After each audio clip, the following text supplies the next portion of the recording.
Hello, hello. I hope I have your attention. This is my Cousin Alby as a caster build. I threw the stats around a little bit to make him a little more potent. I would recommend changing the physic. You don't need the plus 10 strength in it. Here are the stats anyways.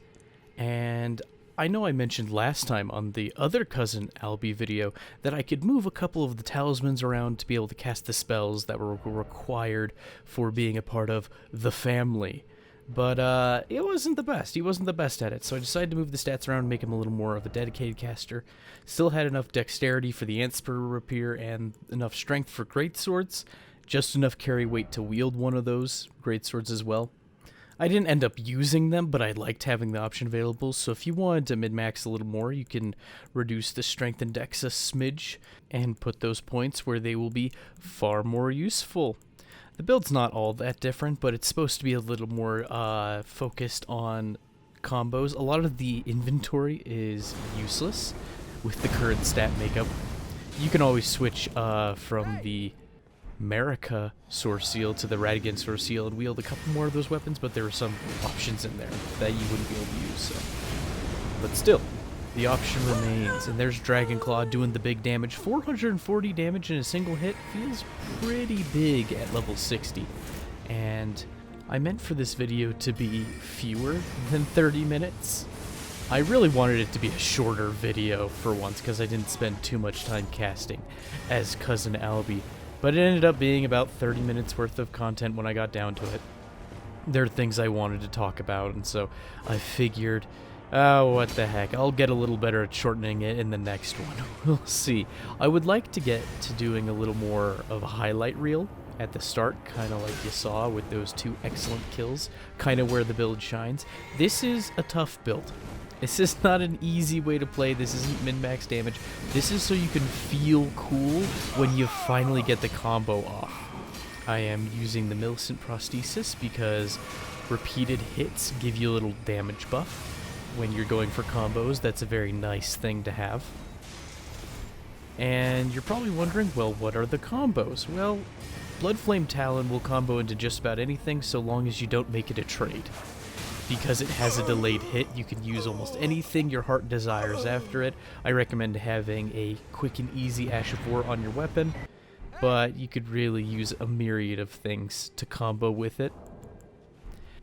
As for the Dragonclaw Talon, you can cast it twice in a row, if you so choose, but no matter how many times you cast it, it has a lot of end legs. You really want to use it as a finisher and not so much an opener, at least at level 60 where your damage output is relatively low, the time to kill is relatively high, and so you want something to cast after it.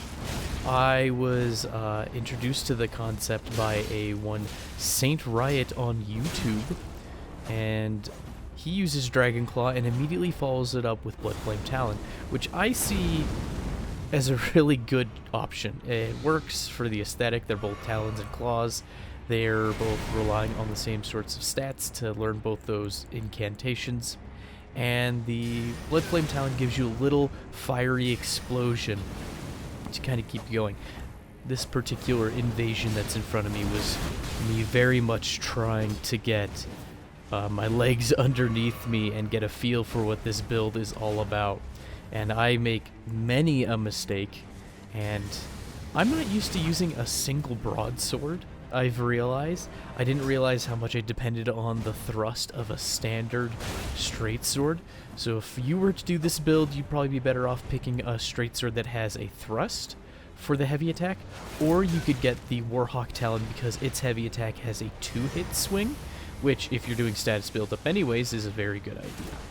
I didn't want to use the Talon. I felt like it was a little too close. I wanted to be inspired by Saint Riot, not just rip his build. And so I'm going for a similar style. Of course, Cousin Alby's still a part of the family, so say what you will. But I wanted to finally give those spell combos an actual chance.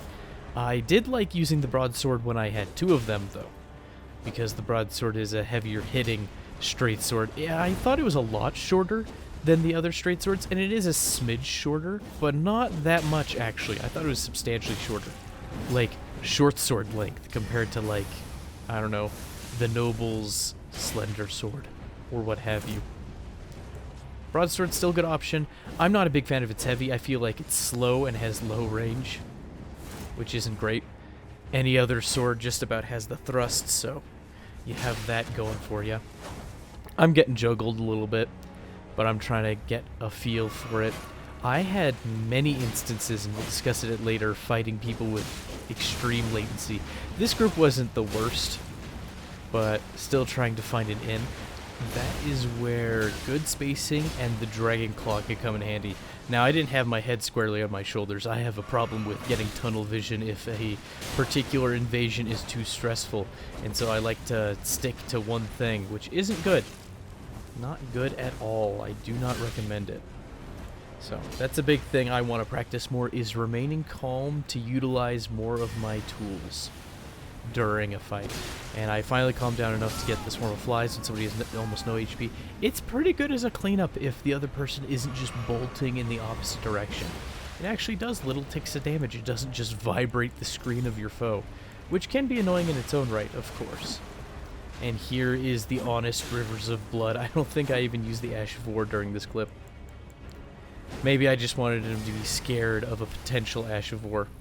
I was hoping to set up some sort of combo, but when they just bolt in the opposite direction like that, fat chance. One thing I've gained a greater appreciation for amidst these invasions is Blood Moon, the Blood Fling. Turns out it's wonderful at its job if you just get used to free aiming it. The lock-on's almost never worth it unless they're within, I don't know, melee range, like closer than a greatsword, but casting Blood Moon at that range is a little dangerous because that spell has no hyper armor. Very easy to get knocked out of that. As much fun as I did have with this particular build, I will say, like I said before, it is a tough way to play, and I felt like I had more routine success when it was the strength version of this build that had just enough strength to wield 2 of those Mogwin spears. Maybe it's just because the Mogwin's Great Spear is a much better option for fighting people. You have the huge AoE should you need to clean up. You have the big stumbling attacks that make it so that you can stumble just about anybody, even full bull goats. And you just get runners every once in a while, though. And the runner deserves the sleep rod. You give him the old bonk on the head. Feels a little dishonest, but I feel like it was faster than going for a poison, and that invasion already took so long anyways. But here's another instance of Blood Moon doing a wonderful job. It covers an area, and as long as you free aim it, I was hitting people for 160, about 200 per Blood Moon, just with the initial impact. And there it kept stumbling that poor host so they couldn't drink their physic properly. But the time to kill is just all over the place. Though I feel like for those who know how to stick their build together, it is significantly longer. People usually have more than 1000 HP, and when every attack's doing not even 200 damage, it feels like people have many more chances to get healed up. If you're playing on PC, it feels like there's way more people with maximum flasks and maximum potency in their flasks. And so sometimes you have situations where it's just this war of attrition. And you'll lose. You'll lose that war of attrition every now and then, just because they have more healing than you, and it's hard to score as many hits. I need to think my way around situations where I feel like I don't have enough room to cast, because as a caster build, it's important that I utilize that part of the build, otherwise my faith is wasted, and the points could have been used better elsewhere. Here's another thing of the build that I didn't use very often. The Serpent Bow. Serpent Bow scales with Arcane.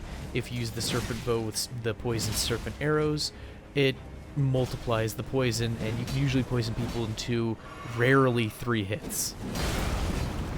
And this Golem's the MVP here. Absolutely. Just giving me just this massive shockwave arrow clearing the area every so often. Look at that.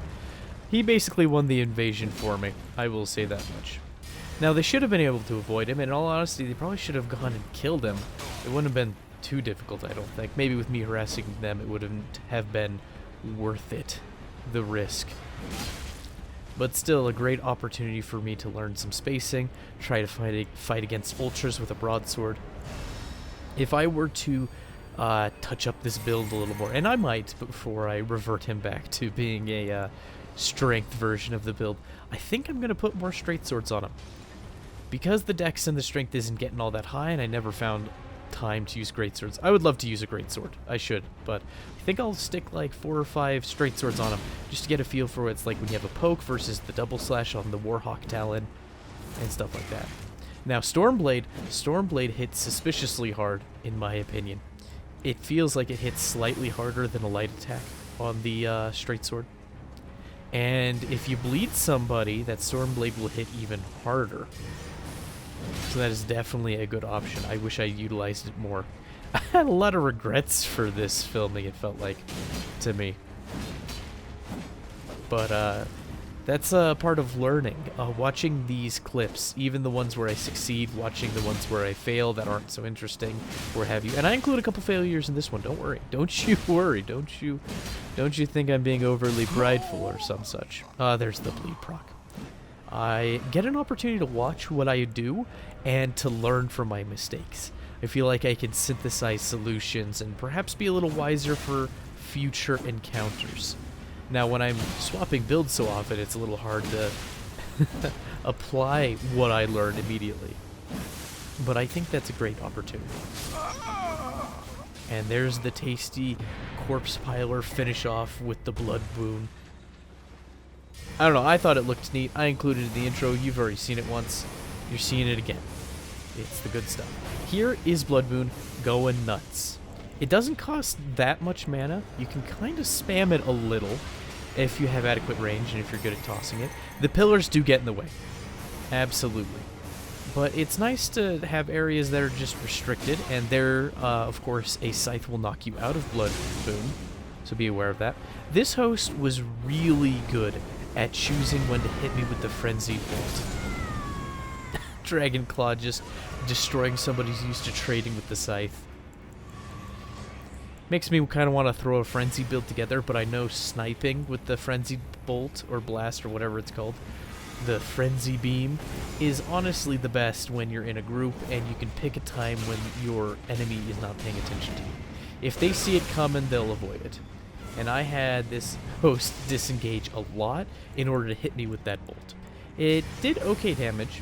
It didn't do all that much frenzy, which I don't think is really its purpose anymore. Used to be back in the day if you hit somebody with a frenzied bolt or two. I can't remember what it was. It was something insane. Like if you hit somebody with a frenzied bolt, they would get frenzied in the first hit, and then that would hold them in place long enough you could hit them with another frenzied bolt. It was like a ranged 2-hit combo. If I'm remembering correctly, that's what it did initially. And I could be saying the name of the incantation wrong. I don't remember. I kind of want to make a frenzy build that's not devoted to actually getting frenzy off on the enemies, but just using it as a unique means of pyromancy. Because I like the shotgun blast. I really like the frenzied spells without even needing the frenzy damage. I just like the fire damage, so. Or the frenzy status build-up, I should say, the madness. Maybe I'll put that on the docket. Don't know what build I'll get rid of. It feels bad when you only have 10 slots to make characters in. And I could, I guess, get an alternate account and share the game with that account, or I could rotate saves, but it's kind of a hassle rotating saves and remembering who's up to date on what, especially if there could be another patch around the corner before the DLC. I don't know if there's been any confirmation on whether or not another patch will come out before the Elden Ring DLC, but I hate juggling saves. I really do. At least in the save editor. It's nice to have the option should you need to save a character or whatever that you've botched. But just to have access to different slews of characters, ugh, don't like it. I should probably just get over myself and find a way to make builds faster. But I feel like 10 slots is not enough. I'm a greedy person. I never understood in years past, people would play a game like World of Warcraft and they'd have 40 characters across 4 or 5 servers or what have you. And now I get it. I'm starting to get it. Sometimes you want different playstyles when you play a game this much. It's nice to have. And there I go, eating the wrong bolus. Rot's not the real issue, it's bleed, but it's okay. I rolled their giant hunt That must feel so bad when you essentially land a Giant Hunt and they roll the bleed effect. Because Giant Hunt plus bleed, that would hurt a lot. I do want to not just switch Cousin Alby at some point back to a strength build, but I would love to play with him at level 80 or 125 or 137 or something. Kind of see how he feels when he's bigger, when he has the big armor. Because, I don't know, being able to take twin spears to somebody, twin heavy spears to somebody, hit somebody with a colossal Giant Hunt that does bleed, that sounds fun. Yeah, I had a silly thought the other day that bleed is almost like the critical chance of this game. At least when it comes to fighting other players, right? Oh, I'll have to finish that thought in a moment. Do you see this blue? I want you to watch this blue, right? This blue is weird. This blue does not follow the laws of physics. Sure, that first interaction, he just gets a hit off with some phantom range, but this blue's running in place, and I'm rolling, and he does a lunge and I take damage. Watch it again.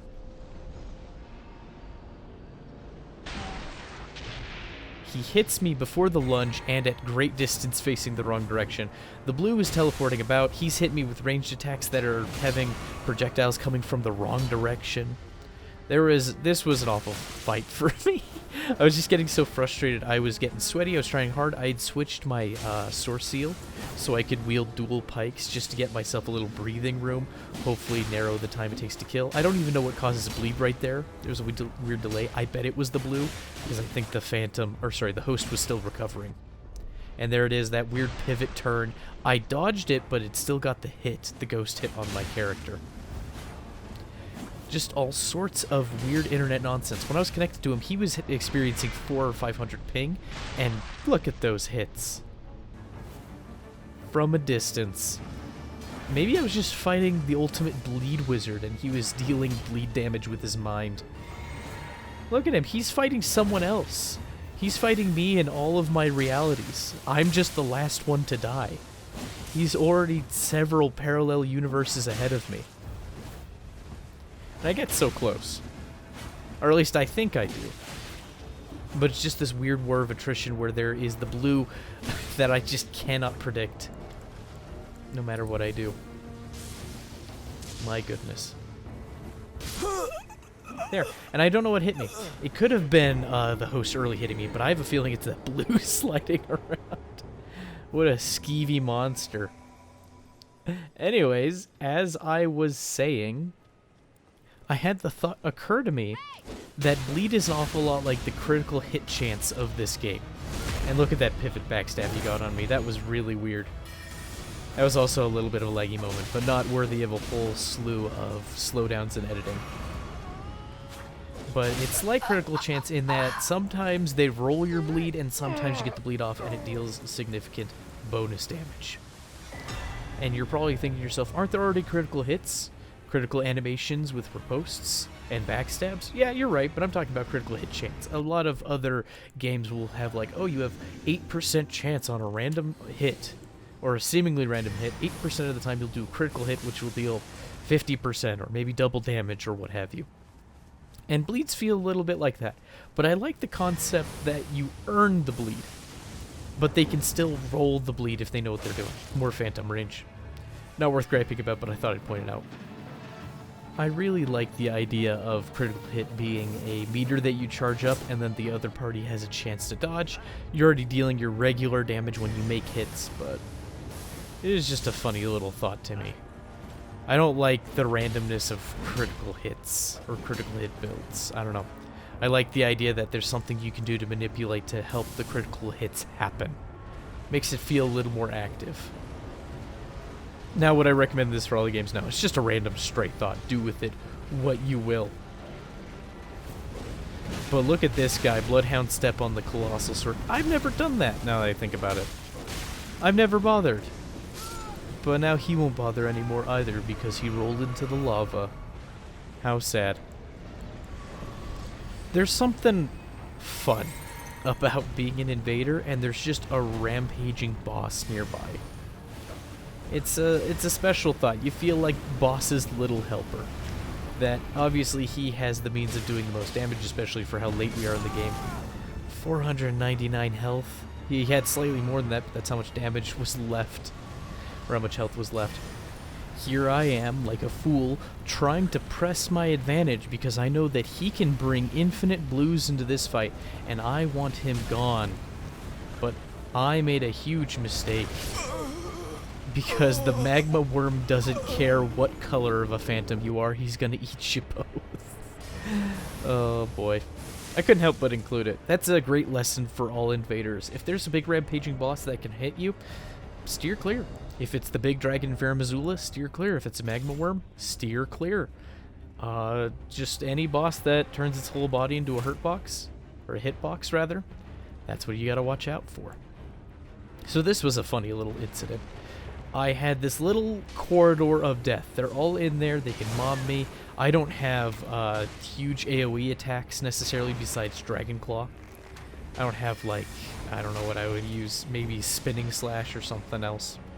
That would give me a little bit of hyper armor and maybe some area damage to deal with these threats. As far as I'm concerned, if I go in there unprepared, I'm going to be in for a rough time. I would have applied the uplifting aromatic, but I didn't have any, so I figured I'd poison the corner for my getaway, because people are less likely to go through the poison cloud if they can help it. And then I can decide to go in there and throw a sleep pot to give me some more cover since the poison ran out, and Dragon Claw. Ooh. I wish I could have capitalized on the crit. Dragon Claw is great at breaking people's guards. I don't know why people think to block it. Maybe it's because it does physical damage. I mean, now that I know that you can block Dragon Claw that does physical damage and the end lags so much you can still get away, that is good to know. Now, I don't know how many situations I would risk that. You're better off just waiting for it and dodging it. Because it's fairly telegraphed, but it's not so painfully slow I feel like you roll early too much at the time. And there's one of those instances where I feel like the heavy attack would have come out faster on a thrusting weapon, and that on the broadsword it just takes too long. But check out that 3-hit combo. Blood Flame Talon into R1, R1, and then it looks like he takes the 4th hit of a bleed. I don't know if that's latency. It might be Blood Flame Talon does bleed over a little period of time, kind of like Blood Flame Blade. Unfortunately, the host gives up after my excellent kill, and I felt bad, but I wanted to show off that O-Flame is a great choice once you've slept somebody with the Ripple Halberd. So even though it's not necessarily a Pyromancer build, O-Flame can still fit on there and be a great pick. Blood Flame Talon, I tried it out, is unfortunately a little too slow to capitalize somebody who slept. I could test it more and see if it was just me being bad, but I doubt it. It just feels like it'd be too slow, and there's not really any move I can think of in the Arcane realm that's a great little slap. Something that comes out relatively quick that can capitalize on somebody sleeping. And here's Hunter Errant Monk again. I've already dealt with him once before, and across my recordings, I kept running into him a lot. He was in the same bracket, he was also blue. He was a fairly competent blue. At least he knew how to build his character so he didn't die outright really fast. Tried to use the perfumer there as a human shield and it did not work out. But that phantom there obsessed with the Rot Breath, and given how many times he's able to cast it, I have a feeling he was severely over-leveled. Which is just kind of a shame because Dragon Breath is just such an oppressive move. Now granted, they probably just want to enjoy their wild Elden Ring adventure. And I'm in the way of that. But Dragon's Breath is just so uninspired, it feels like. It's just a move that hits in a big old torrent, and it just keeps on going, and then you can just pick a color of your choosing. But I do like how Blood Boon is enough to knock a Dragon Breath out of the air. As see, I've done it twice. I'm wondering if I do it a third time. I might decide to change tactics and try to deal with all these poisons, which is a mistake. I should have just kept knocking him down. Otherwise you get rotted. And they're able to just keep wailing on me. The flower lives through all this nonsense. They have so much health. And I have way too many narrow escapes. I have one there. Just trying my darndest to get away. They smack me again, and I barely get down the hallway for one last heal. And the host dies of all the poison that was being thrown around. I had a poison, the flower had a poison, he might have had... I don't know if you can stack regular and deadly poison, I don't think so, but that exchange sure was crazy. I shouldn't have lived. I had to eat up bonus healing items just to survive that nonsense. And I didn't know of an easy way out of it, unfortunately. Dragon's Breath provides a lot of covering fire. But here is this guy, and I think I recognize him not based on his character, but based on his Steam ID. And I've been playing with a program called Peer-to-Peer Info, which allows you to see people you're connecting to over Steam. Specifically, how much ping you have, and the name of their Steam account. That's about it.